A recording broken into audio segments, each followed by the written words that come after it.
Greetings gamers, we are nearing terminal velocity for our 9th edition of Rare, Unique, and Hidden Gems on the PS4. Today I have a special giveaway for everyone who watches to the end of the video, and an easy to win prize for anyone willing to venture into my comments section. Let's end the year right with some giveaways, shall we? I'm also going to make this episode somewhat of a tribute to the other suggestions I've received when I asked all of you to give me some ideas for content. Aside from that, you've no doubt clicked on my video because you relish some flair in your gaming and, like Andrew Zimmern, enjoy the bizarre selections to add to your plate. Now, sit back and enjoy the 10 distinct tastes I have handpicked just for you, and be sure to tip handsomely with a subscription for the chef. Let's get this dining experience started with the main courses. One of the few games I was at a loss for words when I played came out of thin air and tickled my pickle just right. Thank you, Castle Grayskull, for recommending this title way back on my 3rd volume. I didn't forget about you. This one was released in 2021 on PS4 and published by Maximum Entertainment and Modus. It's a 2D narrative puzzle platformer with a lot of heart. It's written by Rihanna Pratchett and developed by Sketchbook Games and Fourth State.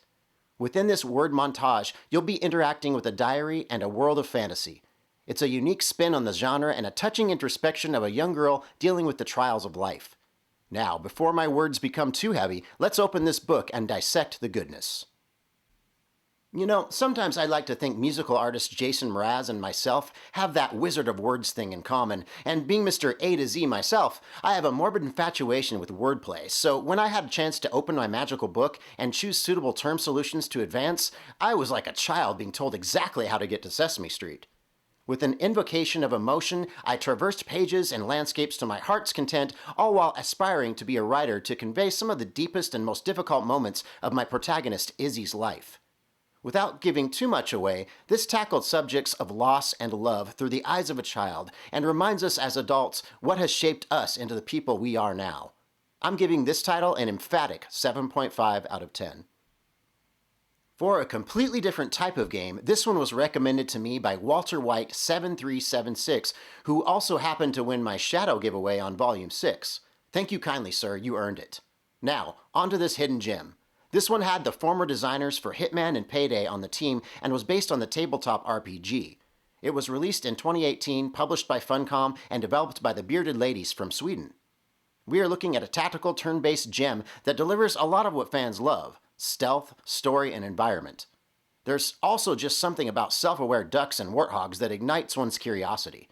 I guess that spawned from me liking Howard the Duck when it was released in the 80s. Let's get to the review. So 10 or 15 hours later, you can say you've completed this visually cared for tactical stealth shooter in what I like to call a post-apocalyptic setting. You get quite a bit more play hours if you happen to download the Seed of Evil expansion, but it's not on the disc, and that's an unfortunate reality. The name of the game here is Solitary Pickoff. If you master this and silence your weapons also, you'll vanish like flatulence in the wind. On your linear journey, you'll be graced with upgradable options and alternate characters, but it's pretty standard stuff and nothing I'd wait in line for at a Black Friday sales event. Overall, if you can find this one on the cheap, I say it's a solid 7 out of 10, but remember what I said about stealth, or you'll be hog maw with a confit duck appetizer. Based on the original Netflix TV series starring Pedro Pascal, Narcos is a turn-based action strategy style game developed by Cujo and published by Curve Games in 2019, and although nowhere near as good as the series, still brings some fun offerings to this field of strategic skirmish. You can choose between the DEA or the Narcos, so if the devil on your shoulder wins the argument, you can build your empire while keeping your actual nose clean. It explores the first season in Colombia during the 1980s, encompassing the rise and fall of El Patron, and isn't talked about much in gaming circles, so I thought I'd bring it into the spotlight now. Let's investigate whether this blows, or whether it's the best blow out there. I've always liked this style of game, so the fascination level was as high as the drug peddlers I was fighting with as I ruined the hopes and dreams of the aspiring drug lords as a group of DEA agents gone macho. This all was great for around 2 to 3 hours, but it did seem to get a little repetitive. I did, however, like the targeting reticle that popped up if a baddie ran in front of you, giving you more damage capability. It just seemed to give that extra nudge toward victory if a Vato was dumb enough to use it. What didn't quite land was only being able to control one character during a match until death. I mean, why are the others even there? For moral support? I don't need a cheerleading section, thank you very much. I purchased my copy for around $15, so I can't complain for the value, and at that price, I'll give this a 7 out of 10. So in 2020, British game publishers Team 17 and developer VWoo Games put together a mini masterpiece in the vein of action platformer roguelites. The procedurally generated rooms with unlimited item synergies and changes to the rules with different loadouts really paved a Technicolor-lit path to the new gods, and as I percolated on this after a few runs, I gathered enough enjoyment to want more. But the question is, will you? Let's open up this brightly lit dungeon and extract the spoils of entertainment. You are part of what is called the Grim Squad, and it's eerily familiar to the Suicide Squad with some of its comic book style art direction. Let's be real, you can spend a lot of time dying and repeating these levels thrown at you, so if you happen to like a certain run, you can use a seed code found at the bottom of the pause menu during said run, but you won't get any faith gems, unlocked rewards, or be able to unlock achievements if you do. Now onto the strengths. I love the egg hatching buffs that follow you around like the yes bit from Tron. I would have liked to see some mild comical interaction maybe between your character and your 4th, 5th, and 6th wheels hovering behind you, but I can't expect imaginations like my own to incorporate into every game. The skill tree is fortunately permanent once unlocked and opens the game up the more you play. Mini-boss encounters are mild on difficulty, whereas end bosses are a hair more challenging, but nothing seemed out of reason and pretty inviting to casual gamers. Aside from slight repetition, I think Neon Abyss nails what it tried to accomplish and has a lifespan similar to an actual neon sign. I give this one a 7.5 out of 10.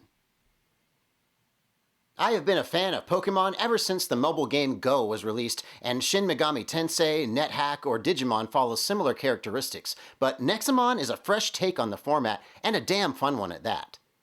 Also starting as a mobile game published by P-Cube, released in 2021 on consoles and developed by VWoo Interactive, we have a set of games that reterm some key words like trainer to tamer and Pokeball to Nexotrap.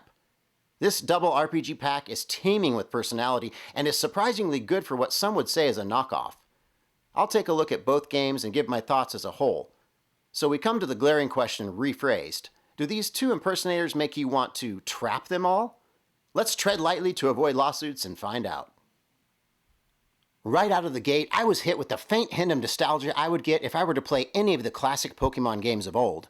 What's crazy is I'm pretty sure none of the Pokemon crew were involved with these, so at that point, I was just looking for how they changed things up just enough to avoid their legendary lawyers from Japan. I see this as a simplified concept based around the huge world that Pokemon offers.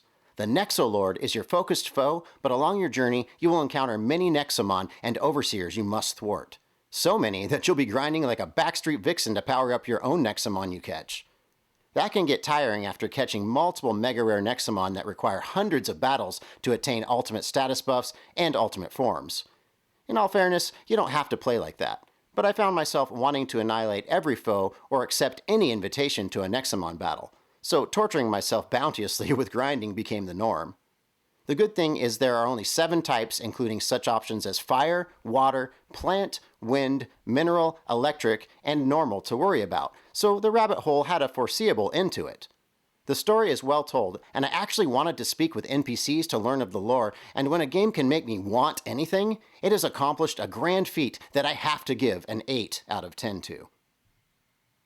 Whoa. The successor enters the ring imploring my retort, and again captures my proclivity for unremitting. Now I'll say that in layman's terms. The game made me want to keep playing, and even had me clamoring for another future installment. The expansiveness of this sequel had me cheering and fully engaged once again.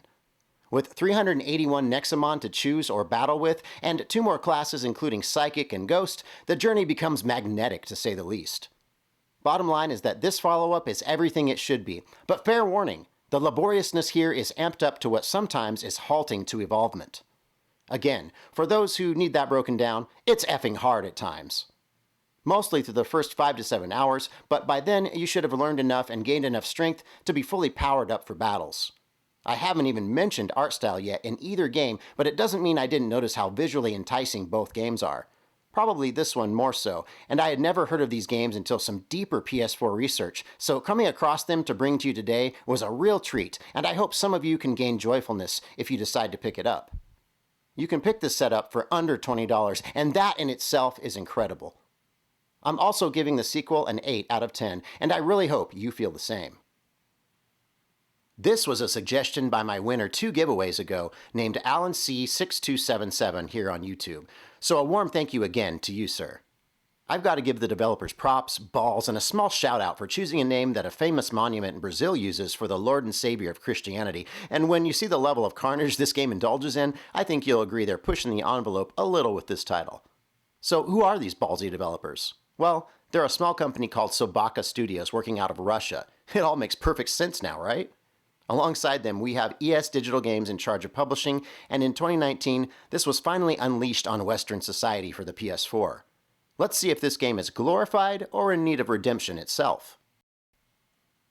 Slap a Kratos or Jesus beard on this guy and give him environmental tools for destruction, and instead of a carpenter or a god, or both at the same time, we get a homicidal monk named Vasily. I'd say he's vastly insane myself. With not much story to go on, this one may suffer a bit from some hack-and-slash syndrome, but it did have some unique ways to dispatch of anything that moves, and it satisfies with gory finishers. Is it enough to throw buckets of blood at you to make its mark as a standout action title? I would say no, but it does incite some pubescent need for violence just for the sake of it, which on Saturdays or Sundays, if you don't observe the Sabbath, can fill in the monotony of a dull existence. The game and its mechanics are far from perfect, but there are so many others that draw shorter straws in this demographic when the bloodbaths ensue. I'll give this one a 6.5 out of 10. In September of 2020, a very unique type of rhythm action title was released, published by Annapurna and developed by Simogo. It was dubbed as a pop album video game and has received some very high acclaim. The soundtrack was written by composer and sound designer Daniel Olsson and songwriter and composer Jonathan Eng. It was sung by Swedish singer named Linnea Olsson. The opening title for the song was by all rights brilliant, and it draws you into a diaphanous yet strikingly defined world of heartbreak and transcendent melodies. Being fully narrated by Queen Latifah adds a sense of familiarity that lands on its feet for the full hour of gameplay you get, which isn't much, but manages to find enough multifariousness to keep you engaged through every electric pulse-pounding beat. Let's dance out a review. So, Sayonara Wild Hearts, huh? It's more like Hello Epilepsy. But after my grand mal seizure subsided, I jumped back in and hastily finished up the run I had missed due to the abundance of spasmodic interference. This game moves quickly, and as visually or audibly appealing as it may be, I don't think I captured a full-on chubby like so many others have gotten from this. Sure, it was an attack on the senses, but it didn't feel much different the whole time playing it for the hour I did. There are many heart collection sequences, and there are moments of what I like to call beat mashing, and please don't start a trend for using that phrase for other forms of extracurricular activities, okay? All it means is you hit the X button when prompted to certain areas in the song. Really, don't use it for that. So what's my takeaway from this game? It's fun, and there's some replay value if you are chasing all gold level achievements, but it's not as groundbreaking as some may have made it out to be. I would say it's a hidden gem that sits around a 7 out of 10, and it's a great price right around $10 to $15 for the music alone, so crank up your crackling TV speakers or run it through a receiver for optimal sound production and beat mash to the music. Unleashed on the world to PS4 in 2017 with the Overkill Edition including the Fractured Worlds and Motorhead Through the Ages expansions, this eerie action-adventure RPG was published by Haimamont and Eurovideo while being developed by Haimamont Games as well.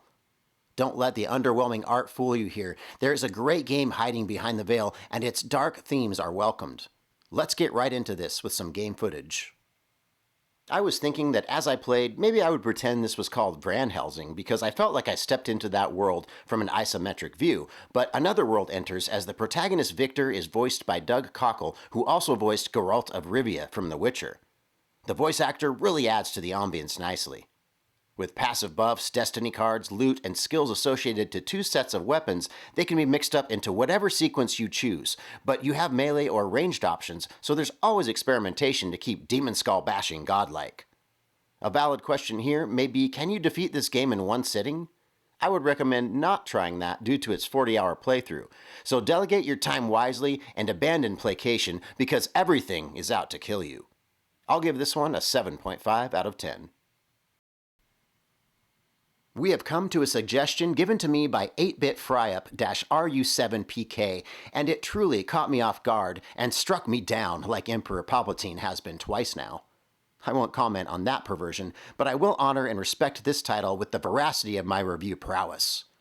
This one was released physically on the console in 2020 as an artistic strategy RPG. It was published and developed by Arcade Distillery. Respect for the outstanding name, devs. It makes me want to visit your headquarters in New York for a tasting session. But back to the game. It is connected and set in the world and art style of Plague Road from the PS3 days, but hundreds of years later. For example, just take a look at the nurses in this game. Let's trudge on to the review. With a title not for the faint of heart, you'll go in all guns blazing only to be eradicated swiftly and humbled like King Nebuchadnezzar. Bottom line, money buys troops, so if you can establish headquarters early on, you can attain the edge in a battle, but you would be unwise to lower your defenses, quoting Vader, who struck down Palpatine the first time. This is really a matter of trial and error, so be ready for glorious death, at least for a few runs until you figure out the formulas for success. When I won my first conflict, I was literally jumping in the air shouting, "Death to the Philistines!" You'll have 7 heroes to choose from with their own units consisting of infantry, heavy, and air that need to either destroy all other enemy units, capture headquarters, or take out the enemy's hero, and it's all executed with an art style that feels gritty and passé. I had an absolute blast with this game, and it's one of the few times I stayed up way past my bedtime just to get that feeling of eminence as a gamer. 8 out of 10. Geez, seems like Johnny Blaze loves to moonlight as grim badasses in Western-themed Americana lately. But if you can turn off that part of your brain that wants to correlate the two, I think there's appeal to be had here. Your dead man walking is William Mason. Ron Perlman delivers a strong voice acting role as your main player with that Solomon Grundy-style voice that deepens and rasps with every passing cutscene. 2020 was the year of the skull, and this indie twin-stick shooter adventure was developed by none other than Upstream Arcade, with publishing branded by Raw Fury. With tactical cover and procedurally generated levels, you descend into darkness round every corner and are near feet from the refuge of illumination that randomly placed lanterns provide. Let's explore the catacombs and reveal the light. Running through a wild western purgatory with 2 guns blazing, utilizing cover effectively, and blinding your assailants never seems to fall short of sensational. Add some comic book-esque cel-shaded graphics, upgrade stations, and a witchy woman who gives you new weapons options, and you've got yourself an aroused dead guy. The game's dark theme is captured splendidly from room to room and pits you in standoffs that get pretty intense once your cover is blown away, but fret not! This midnight sun is packing, and his spirit of vengeance has a lot more killing to do before supper. It's not a perfect roguelike, but for all the aforementioned reasons, West of Dead left me north of satisfied, and I give it a 7.5 out of 10. You made it! 9 volumes in, and we have unveiled 10 more titles that should give you fanny flutters. Hey, if you like giveaways, I'm in the business of doing those, so why not enter my contest with a simple and easy comment? I'm giving away a free aftermarket PS4 controller seen in one of my thumbnails for a viewer that can suggest a great hidden gem for the PS5. Yep, you heard me correctly. I'll be tackling a new set of rare, unique, and hidden gems series for that console, and I want one of my spectacular viewers to partake in the future episodes. So if I choose one of your suggestions, I'll contact you with my info and get it shipped out to you free of charge. With that said, I'm excited to bring you my final PS4 video of the year 2024 in Volume 10, coming up right around the corner. Do stop by for a farewell feast and another giveaway while you dine. Cheers!